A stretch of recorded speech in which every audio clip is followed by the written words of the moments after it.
Why do clubs turn to Big Sam? Leeds United have appointed Sam Allardyce as their new head coach until June, aiming to avoid relegation to the Championship in the closing weeks of this season with only 4 games to go.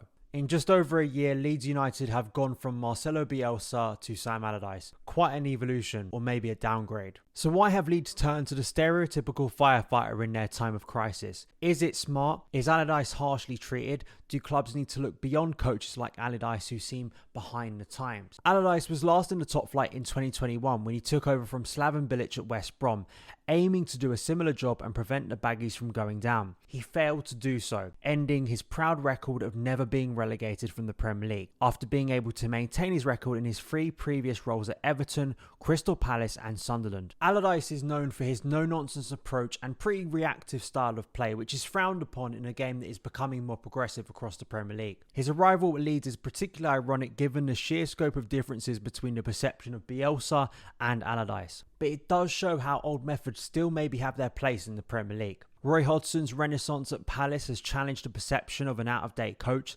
seeing the South London club flourish in front of goal since his return in March, scoring 13 goals and winning 4 of his 6 games he has overseen. Maybe that is proof that sometimes writing off older head coaches can be a little harsh. For all Allardyce has his critics, he was actually a pioneer in video analysis at Bolton during the early 2000s, using the tool to gain an advantage in the effectiveness of set pieces, something that took Bolton to European qualification and an extended stay in the Premier League. The record of only 1 relegation, albeit his last top flight role, proves he is an effective presence, even if the medicine might not taste that nice and he leaves the clubs with not the greatest farewell. At Leeds, Allardyce is unlikely to see out more than 4 games against Man City, Newcastle, West Ham and Spurs. Sitting in 17th, only outside the bottom 3 by goal difference, a point may prove the difference between staying up or going down. For the Leeds hierarchy, that is probably all that matters, even if it seems a move backwards from what they would have envisioned when they returned to the Premier League in 2020. Allardyce is by no means a pioneer anymore, but his appointment is probably a damning indictment on a lack of younger head coaches coming through,